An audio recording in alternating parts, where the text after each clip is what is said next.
pounding.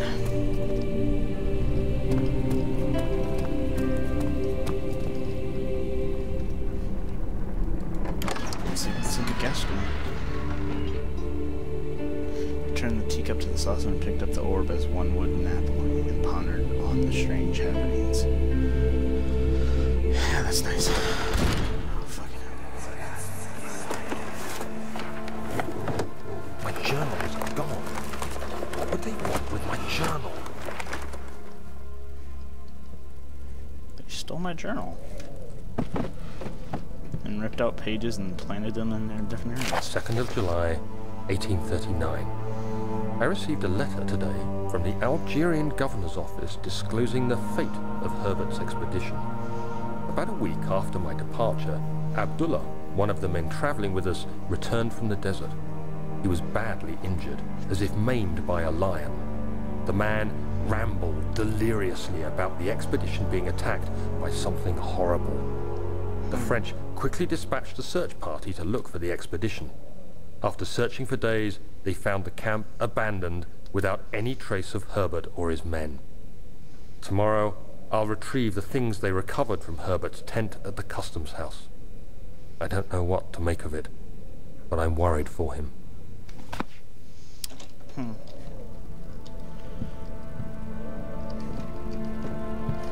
then. Here we are. Oil.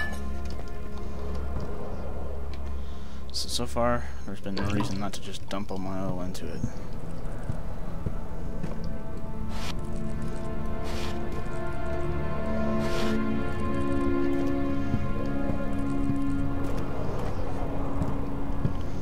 Fucking hell, daylight.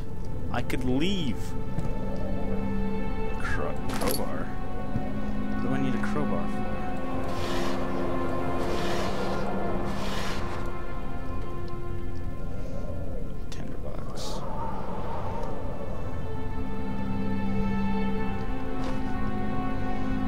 Come on.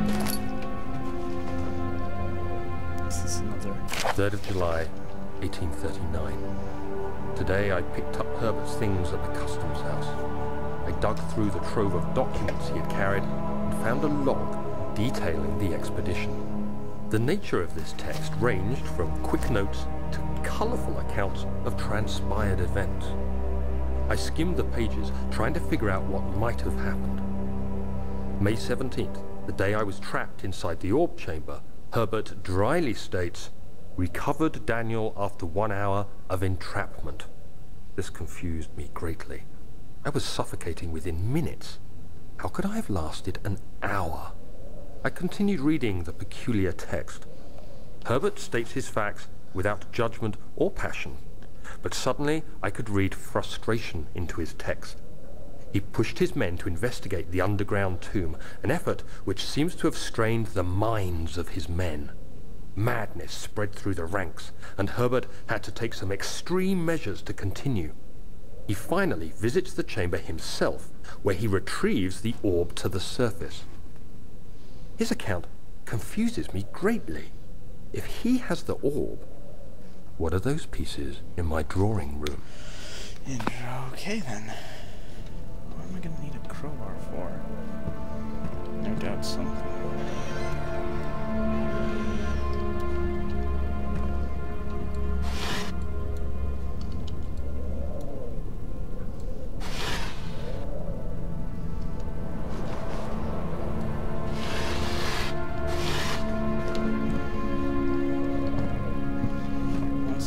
It's nice that everything's friggin' lit. Why is the entrance hall so dark?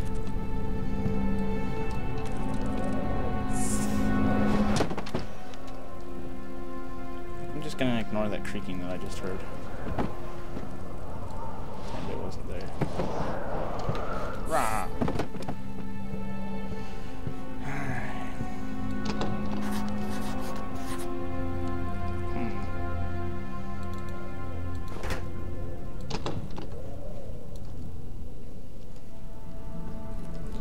So I just wasted a crowbar. Oh. That's cool. The key.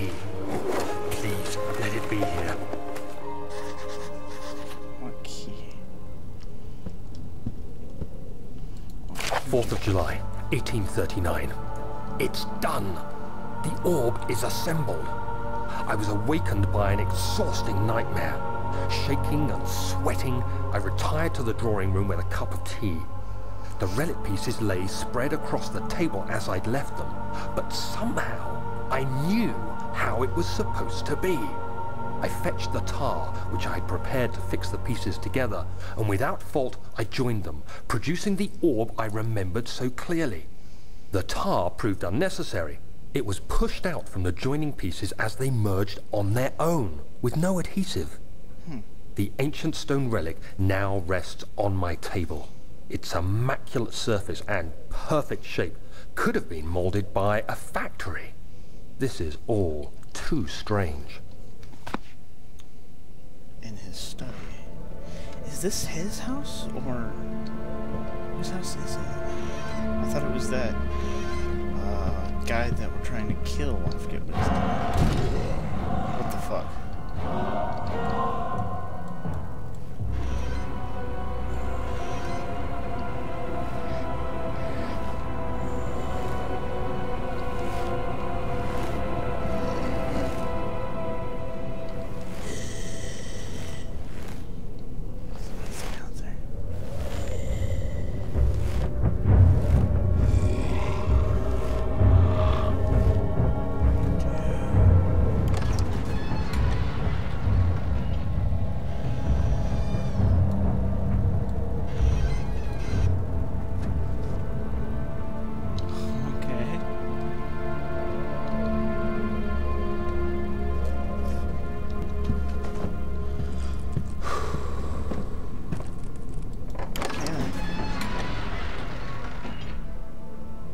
Strange letter frightened him, but it was also the only one which offered some comfort. What's it talking about? The fuck? I don't remember this being here a second ago. So was the orb in his study? Professor Taylor was the second death, caused by his damn curiosity. What the fuck is going on here?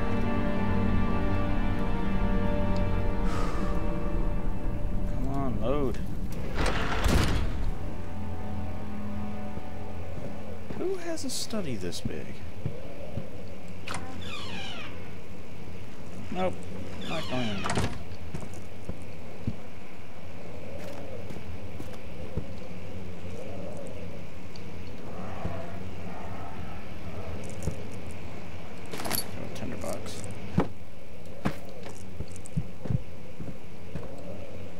You stop your constant freaking out, dude.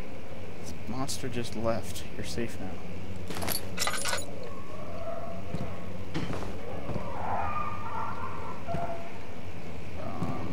Random people screaming? Check. Some creepy thing breathing? Check.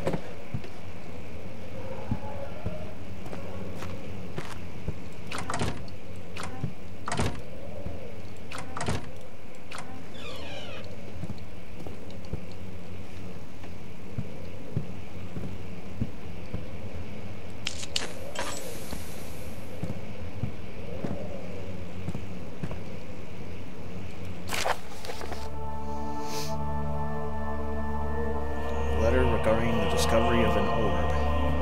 To my most trusted student and friend, John Weyer. The most remarkable thing happened as I was traveling through the Prussian woods this summer. I finally found one of the orbs I had been looking for the last 20-odd years. It is inexplicable as the Heliodromus described in the Hortus Conclusus.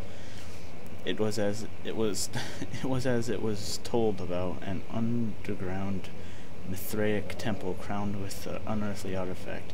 The orb was big enough to fill my cupped hands, and the texture was smooth and jagged. That doesn't make sense. Its colors washed while rich. Contrast is not enough to describe its nature. It was an impossibility, an artificial paradox captured within stone. I was staying in a nearby village called Astalt, investigating one of the antiquated trails, when I finally found the cavern. I went inside and suddenly I could verify the truth of these enigmatic artifacts. They were real. As you can understand, this is the most important discovery of my life, but it also has become my greatest fear. As I entered the underground chamber, I could feel that I was trespassing. Because of my curiosity, I did my best to fight these instincts and fetch the orb from its place. I scrambled out of the chamber and into the woods. I could sense something was following me. It bayed loudly as it closed in. The beast, this guardian of the orb, was relentless in its pursuit. I made my way to a nearby ravine where I stumbled upon some men fishing in the lake. I tried to warn them as I passed out, but fortunately they remained as I continued my escape.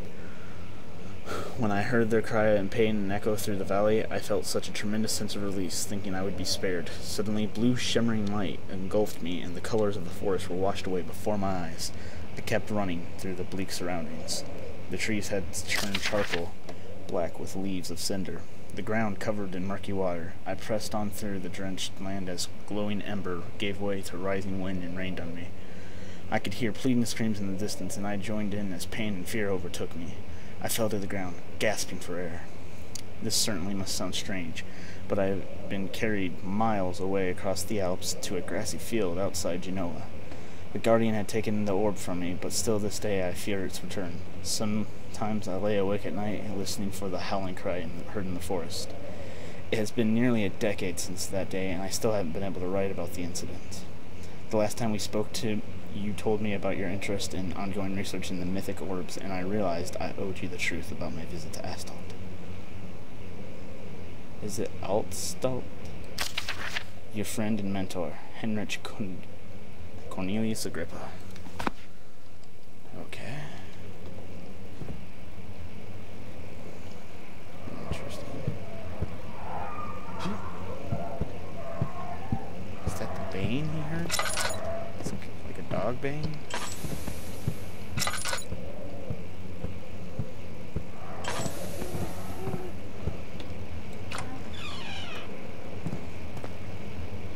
The fuck?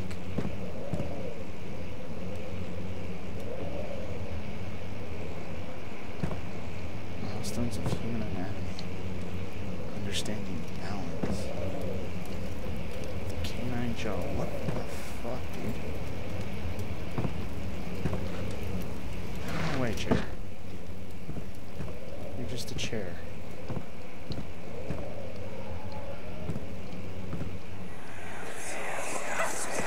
Fucking light scared me. Let's see what you have to offer.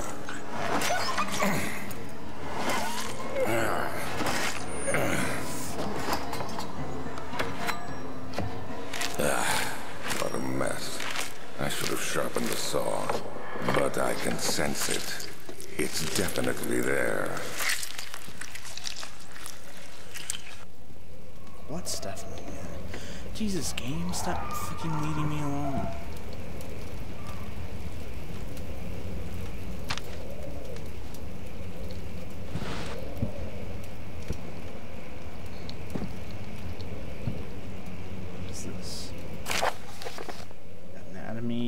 Frontiers.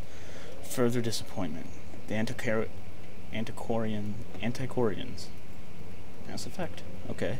The Antiquarians' latest finding yielded nothing. I am still unable to grasp the inner workings of life and its relation to the power I sense within it. I shall pursue more books on the subject, but I suspect it will be in vain. Since no research has been made in my particular interest, I must attempt to fill that void myself. Clearly humans emanate more of the energy I seek, but I hope animals will suffice as they prove less of a hassle to acquire. This guy dissected humans and animals.